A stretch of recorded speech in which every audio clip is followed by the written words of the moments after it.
YouTube channel এবং মাসুম মাহবুব Facebook page. পৃথিবী এক ভয়ঙ্কর দিকে যাচ্ছে, বিশেষ করে মধ্যপ্রাচ্য। একটা বড় ভূমিকম্প হতে যাচ্ছে মধ্যপ্রাচ্যে।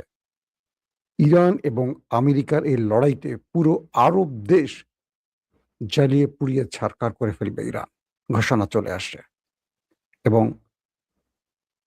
মধ্যপ্রাচ্য থেকে, ইসরায়েল থেকে সকল আমেরিকানদের দ্রুত সরে যেতে নির্দেশ দেওয়া হয়েছে।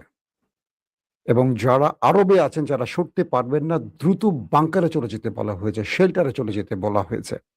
এবং ইসরায়েলেরও ভেতরে যারা আছেন আমেরিকান, তাদের সরে যেতে বলা হয়েছে। কি ঘটতে যাচ্ছে আগামী কয়েক ঘন্টায়, দর্শক এই খবরটি দেব। তার আগে অল্প কিছু কথা বলবো বাংলাদেশ নিয়ে। বাংলাদেশ নিয়ে বলতে ভালো লাগে, কিন্তু বাংলাদেশ নিয়ে বলার মতো আসলে ভালো কিছু পাচ্ছি না। কত 17-18 বছর ধরে যে একটা বড় কিছু বলবো, একটা আমাদের বর্তমান প্রধানমন্ত্রীর রাজনৈতিক উপদেষ্টার একটা বক্তব্য শুনি। আপনারা কমেন্টে জবাব দিবেন কতটুকু সত্য কতটুকু মিথ্যা। আসেন।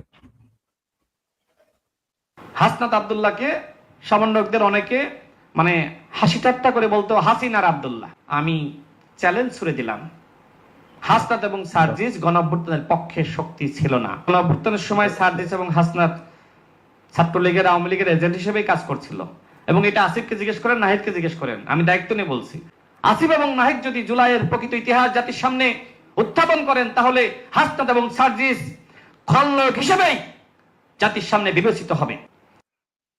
আমাদের রাজনীতির নতুন দিলদার নাটালি সামাদ, তিনি আসিফ এবং কি বলে হাসনাত এবং সার্জিসকে নিয়ে প্রশ্ন তুলেছেন। ইন্টারেস্টিং ব্যাপার কি জানেন? যে দলগুলো 54 বছর ধরে মুক্তিযুদ্ধকে বিক্রি করেছে, সেই দলগুলো এখন বলছে যে ওরা 24 বিক্রি করছে। এদেশে আওয়ামী লীগ বিএনপির ইতিহাস আমরা কম বেশি জানি, কিন্তু কখনো জিয়া পরিবারকে, বেগম জিয়াকে, তারেক রহমানকে, জিয়াউর রহমানকে শুনবেন না তারা 71 সেল করেছে, বিক্রি করেছে। তাদের দলের মধ্যে কিছু আগাছা বিক্রি করে, কিন্তু তারেক রহমান, বেগম জিয়াউর রহমান, মানে আমাদের জিয়াউর রহমান এবং বেগম জিয়া কখনো 71কে বিক্রি করেননি। ইন্টারেস্টিং ব্যাপার। আজকে দেখেন এই যে রাশেদের বক্তব্যটা, তারা বিপ্লবের পক্ষে ছিলেন না, তারা ছিলেন বিপ্লবের বিপক্ষে, হাসিনার পক্ষে। অথচ তাদের সাথে আমাদের সম্পৃক্ততা ছিল। আমরা ব্যক্তিগতভাবে, আমি, ইলিয়াস, আমরা জানতাম। আমরা নিজেদের ঢোল পেটাবো না বলে আর বাকিটা বলবো না। কিন্তু বাংলাদেশের ইতিহাসে দুজন ব্যক্তির নাম সবাই জানে, যারা টাকার কাছে বিক্রি হয়, একদম মামুলি টাকার কাছে বিক্রি হয়। এবং রাশেদ আর নুরু টাকা নেয় না এরকম লোক খুব কম আছে।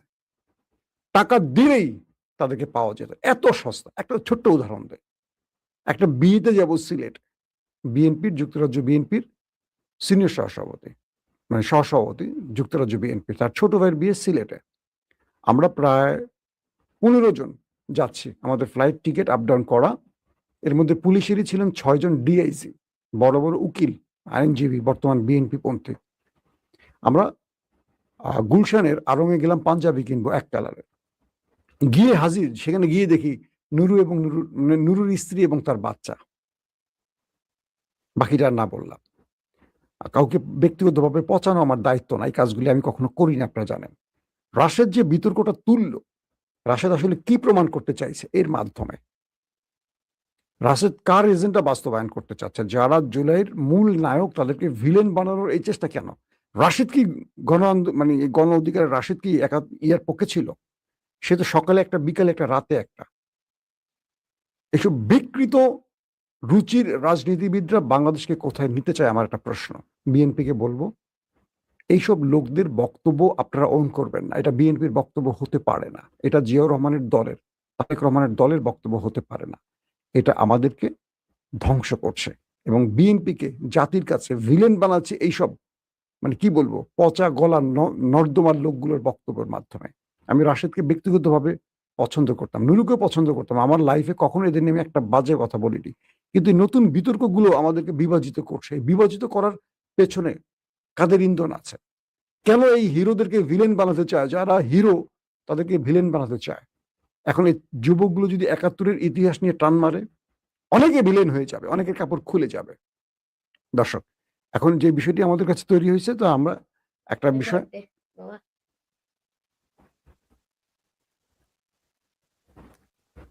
আবার প্রেমে আসো।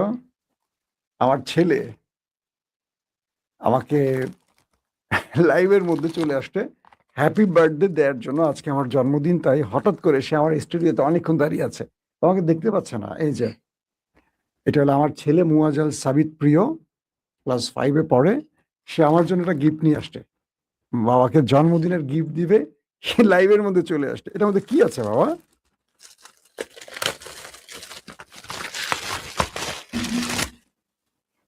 Wow, Apple AirPod, thanks. তুমি জানো কিভাবে এটা আমার লাগবে? অনেক অনেক ধন্যবাদ আমার বাবা। দর্শক, আমার একটাই ছেলে, ক্লাস 5-এ পড়ে।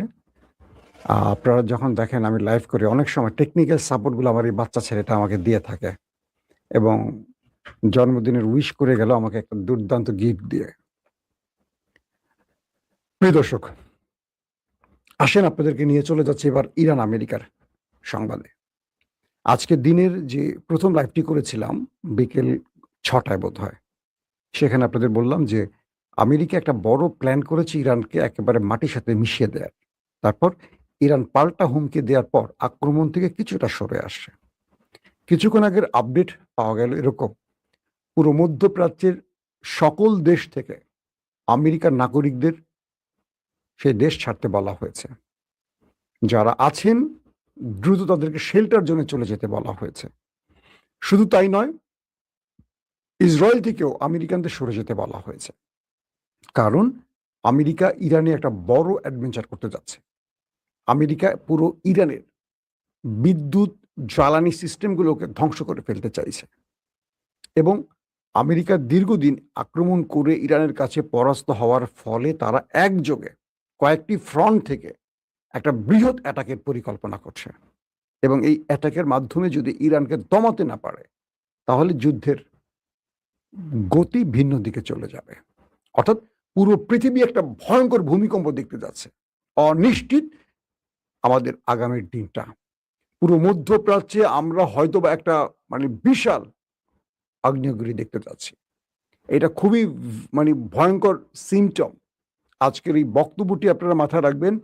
আগামী কয়েক ঘন্টার মধ্যে বা কয়েক দিনের মধ্যে পৃথিবী একটা ভিন্ন, কি বলবো, নতুন একটা, শব্দগুলি সোশ্যাল মিডিয়া আসলে বলা খুব ভয়ঙ্কর, কোন কথার জন্য কোন কথা আটকাবে।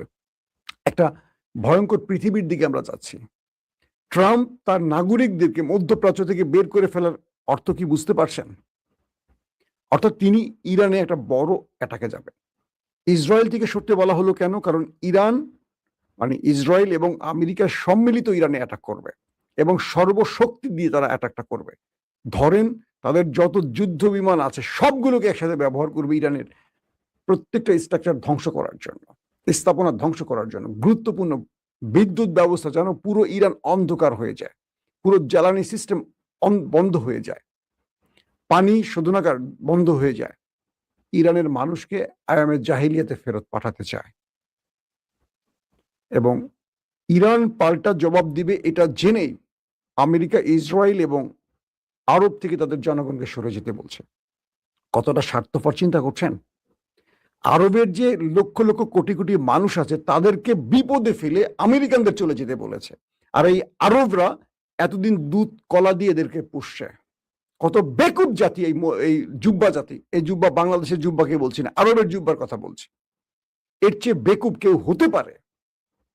আরব তার পেট্রো ডলার দিয়ে এদেরকে পুষছে। ট্রিলিয়ন ট্রিলিয়ন ডলার গত 1-1.5 বছর আগে এই ট্রাম্পকে কাতার, সৌদি আরব, আরব আমিরাত কয়েক ট্রিলিয়ন ডলার দিয়েছে জানেন?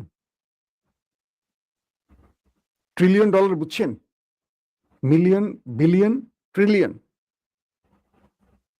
যে মুসলিমরা পুরো পৃথিবীতে অভাব অনটনের দিন পার করছে, পুরো আফ্রিকা যেখানে মুসলিম দেশগুলো আছে পুরো আফ্রিকারই অবস্থা খারাপ।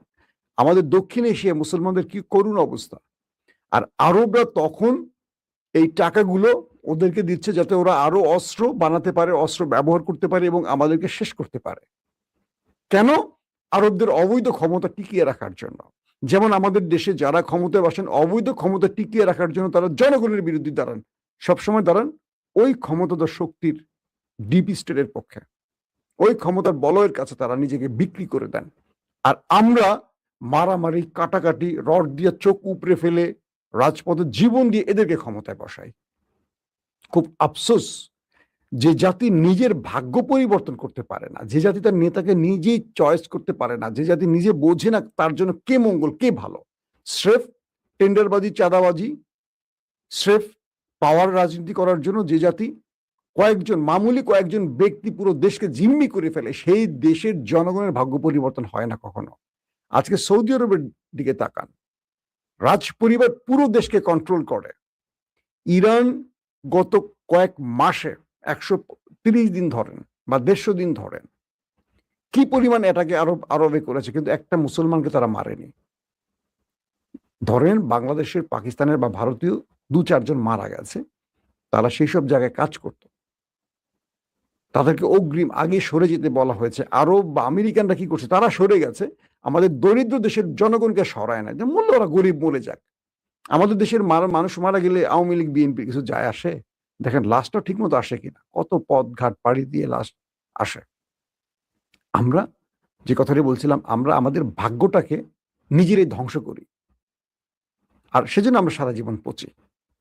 নির্বাচনের আগে 1000 টাকার জন্য 5 বছর আমরা 1 লক্ষ টাকা ওদেরকে, মানে ওরা আমাদের থেকে জুলুম করে নিয়ে যায়, আমাদের ঘাড়ে ঋণের বোঝা চাপিয়ে দিয়ে। এই জাতির ভাগ্য পরিবর্তন হয় না। আরবদের যেহেতু সম্পদ আছে তাদের ভাগ্য পরিবর্তন হয়েছে, কিন্তু দেখেন আজকে কি হয়েছে, আমেরিকা তার জনগণকে সরে যেতে বলছে, আর আরবদের কি হবে?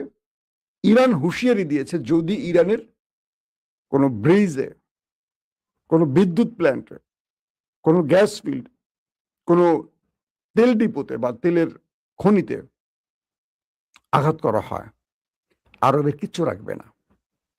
ইরানের কয়েকটি অসমর্থিত সূত্রের বরাদ্দে কিছু গণমাধ্যম বলছে ইরান যে প্ল্যান করছে 10 থেকে 15,000 মিসাইল প্রয়োজনে এক রাতে তারা হিট করবে আরব, ইসরায়েল এবং মার্কিন ঘাঁটিগুলোকে টার্গেট করে। কল্পনা করতে পারেন পৃথিবীর ইতিহাসে 10-15,000, আমি জানি না এই সূত্র কতটুকু, ইরান অনেক সময় অনেক কথা বলে, বাড়িয়ে বলে, আবার করেও দেখায়। ইরান বলছে তাদের মিসাইল গুলোকে তারা সব রেডি করে রেখে দিয়েছে। ইরানের আক্রমণের সাথে সাথে এই মিসাইল গুলোর আর কোনো বাপমা থাকবে না, অটোমেটিক উড়ে চলে যাবে, পারলে ঠেকাও, এই টাইপের একটা অবস্থা। আরবের কিছু থাকবে বলেন? আরবের যদি এই তেলকূপগুলো আগুন জ্বলে যায়, আরব তো কদিন পরে ভিক্ষা করে খাবে, এই তেল ছাড়া ওদের কি আছে বলেন? আমাদের যেমন একটা বিচি মাটিতে ফুটলে, বিচি ফুটা লাগে না, একটা বিচি মাটিতে ফেলে একটা গাছ হয়, পুরো মরুভূমি, পানি নেই, সমুদ্রের লবণাক্ত পানিকে শোধন করে তারা পান করে। আমরা তো মাটির নিচে একটা পাইপ ঢুকাই দিলে পানি বেরোতে কলকল করে। এক তেলের উপরে, গ্যাসের উপরে ওরা টিকে আছে, আর পৃথিবীতে ওরা এখন রাজ করছে অর্থনৈতিকভাবে, কিন্তু মেরুদণ্ডহীন একটা জাতি ওরা। এখন কি তৈরি হচ্ছে, ইরান গুরুত্বপূর্ণ কয়েকটি সিদ্ধান্ত তারা জানিয়েছে। তারা বলছে যদি ইরান আক্রান্ত হয় তাহলে আরবের কিছু রাখবে না, ইভেন ইসরায়েলকেও তারা রাখবে না, এবং তাদের সমস্ত ভয়ঙ্কর মিসাইলগুলো তারা ব্যবহার করবে। পাশাপাশি তারা বলছে আগামী 2 বছর, মানে ইরানের গুরুত্বপূর্ণ একজন ব্যক্তি, তিনি মেবি ভাইস প্রেসিডেন্ট, তিনি বলছেন যে তার বক্তব্যটা হলো আগামী 2 বছরে সবচেয়ে খারাপ পরিস্থিতির জন্য ইরান প্রস্তুত। ভাইস প্রেসিডেন্ট আরএফ তার নাম। তিনি বলছেন কি ইরানের, যে আগামী 2 বছর সবচেয়ে ভয়ঙ্কর খারাপ পরিস্থিতির জন্য তারা প্রস্তুত আছে। ইরানকে হারাতে পারবে না আমেরিকাকে, লিখে রাখেন কাগজে। এই জাতি হারবে না, এই জাতি মরে যাবে, শহীদ হবে, হারবে না। হারে কারা? যারা ভীতু। তিনি বলছেন সমস্ত চাপ এবং যুদ্ধ পরিস্থিতি সত্ত্বেও কোন পণ্যের ঘাটতি ছাড়াই দেশটি পরিচালিত হচ্ছে, কোন পণ্যের ঘাটতি না ইরানে। তিনি আরো বলেন প্রেসিডেন্ট পেজেশকিয়ান প্রশাসনের সঙ্গে জনগণ এবং বাজারের সহযোগিতার মাধ্যমে এই অর্জনগুলো সম্ভব হয়েছে, এবং যুদ্ধ পরিস্থিতি মোকাবেলার জন্য এর চেয়ে ভয়াবহ পরিস্থিতি যদি আগামীতে আসে সেটা তারা মোকাবেলার জন্য প্রস্তুত। এবং তিনি বলছেন আবার অন্যদিকে খাতাম আল আম্বিয়ার যিনি প্রধান, তিনি কি বলছেন, যদি আমেরিকা কোন দেশের ঘাঁটি ব্যবহার করে আক্রমণ করে বা আমেরিকাকে কেউ সহযোগিতা করে, সেই দেশের কোনো মাটি রাখবে না, সব পুড়ে ফেলবে। মানে ইরানের হুঁশিয়ারিটা সরাসরি। মেজর জেনারেল আলী আব্দুল্লাহিল তিনি বলছেন, যুক্তরাষ্ট্র ক্রমবর্ধমান ভাবে বা গতিতে যেভাবে আঞ্চলিক উত্তেজনা বৃদ্ধি করছে, এ আগুনে শুধু ইরান নয়, পুরো আরব পুরে ছারখার হয়ে যাবে। এবং আরব মানে আমেরিকাকে যারা সহযোগিতা করবে তাদেরকে অবশিষ্ট রাখবে না ইরান। এখন কোথায় যাচ্ছে পৃথিবী? ইসরায়েল এই আক্রমণে জড়িত হচ্ছে, ইসরায়েলকে পাল্টা জবাব দিবে বলে ইসরায়েল থেকেও আমেরিকা তাদের সেনাদের জনগণকে সরিয়ে ফেলছে। ইরাক থেকে তাদের কার্গো বিমান ভর্তি করে সরঞ্জাম সরিয়ে ফেলা হচ্ছে, আরব আমিরাত থেকে সরিয়ে ফেলা হয়েছে, কাতার থেকে সরিয়ে ফেলা হয়েছে, কুয়েত থেকে সরানো হচ্ছে, জর্দান থেকে সরানো হচ্ছে। ইরানের ধোলাই খেয়ে আমেরিকা এই অঞ্চল ছেড়ে পালাচ্ছে, আর পালানোর আগে ইরানকে শেষ করে দেওয়ার যে পরিকল্পনা নিয়েছে সেই পরিকল্পনা এখন এগিয়ে চলছে। এখন এই ভয়ঙ্কর যুদ্ধ খেলা থেকে কে বাঁচাবে পৃথিবীকে? এদিকে কুয়েতের সেনাবাহিনী জানিয়েছে তাদের দেশের ভেতরে ইরান বেশ কয়েকটি ড্রোন অ্যাটাক চালিয়েছে এবং তারা সেগুলোকে ইন্টারসেপ্ট করতে পেরেছে। আর ইরানের গণমাধ্যম বলছে কুয়েতের মার্কিন ঘাঁটির বেশ কয়েকটি গুরুত্বপূর্ণ জায়গায় আগুন ধরিয়ে সেগুলো ধ্বংস করে দিয়েছে ইরানের ড্রোন এবং মিসাইল। মানে ইরানের হামলা চলছে, এর মধ্যেও ইরান থেমে নেই। পাশাপাশি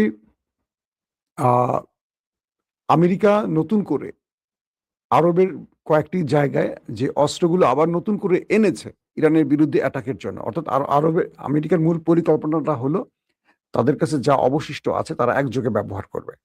কিন্তু মার্কিন যুক্তরাষ্ট্রের পেন্টাগন থেকে সামরিক জেনারেলরা ট্রাম্পকে বলছেন যে এই সময় আপনি এই সিদ্ধান্তটা দিয়েন না, কারণ আমাদের কাছে সীমিত মিসাইল আছে, আমাদের প্রচুর যুদ্ধ বিমান ধ্বংস হয়েছে এবং ইরান একটা লম্বা সময়ের জন্য প্রস্তুতি নিয়ে আছে।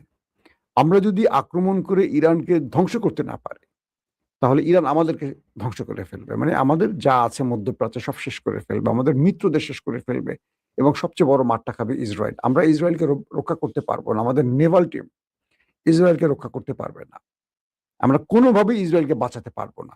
কারণ ইরান আক্রান্ত হওয়ার সঙ্গে সঙ্গে আরবে এবং ইসরায়েলে যে ম্যাসিভ অ্যাটাকের প্ল্যান করছে, এ সময় আমেরিকা নিজে পালাবার দিশা খুঁজে পাবে না, এদেরকে বাঁচাবে কি করে? ট্রাম্পকে মার্কিন জেনারেলরা বলছেন, আমেরিকার ওয়াল স্ট্রিট জার্নাল চেক করে দেখেন। তার মানে একটা ভয়ঙ্কর পৃথিবী দেখতে যাচ্ছি আমরা। আগামী কয়েক ঘন্টা অনেক বড় কিছু ঘটতে পারে যদি না কেউ ত্রাতা হয়ে এই যুদ্ধ বন্ধ না করে। আমরা এই যুদ্ধ চাই না, আমরা শান্তি চাই। আবারও বলছি, আমরা শান্তির পক্ষে। কিন্তু ডোনাল্ড ট্রাম্প শেষ সময় এসে তিনি কি অ্যাডভেঞ্চার করবেন আল্লাহ ভালো জানে। ট্রাম্প যদি ইরানের পাওয়ার প্ল্যান বা গুরুত্বপূর্ণ জ্বালানি কেন্দ্রগুলোকে টার্গেট করে সবচেয়ে বড় মাসুল দেবে আরব এবং ইসরায়েল।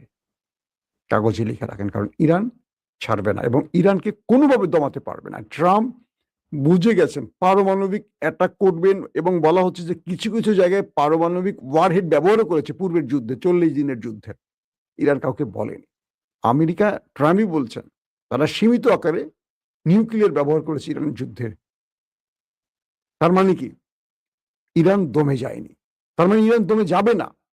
তাহলে ইরানকে দমাবেন কি করে এইভাবে হামলা করে? ইরান যখন একযোগে মিসাইলগুলো মারবেন, আরবের কিছু থাকবে? ইসরায়েল শেষ হয়ে যাক, আপত্তি নেই। আরব তো আমাদের দেশ, মুসলিম দেশ। এই আরবের সম্পদগুলো মুসলমানদের সম্পদ। কোথায় থামবে পৃথিবী? দর্শক, আজকের মতো বিদায় নিচ্ছি। প্রত্যেকে ভালো থাকবেন। আল্লাহ হাফেজ। ওপেন দাইস মানে সত্যকে সত্য বলা, মিথ্যেকে মিথ্যে বলা। আমরা শোনা কথা নয়, চোখে যা দেখি তাই বলি।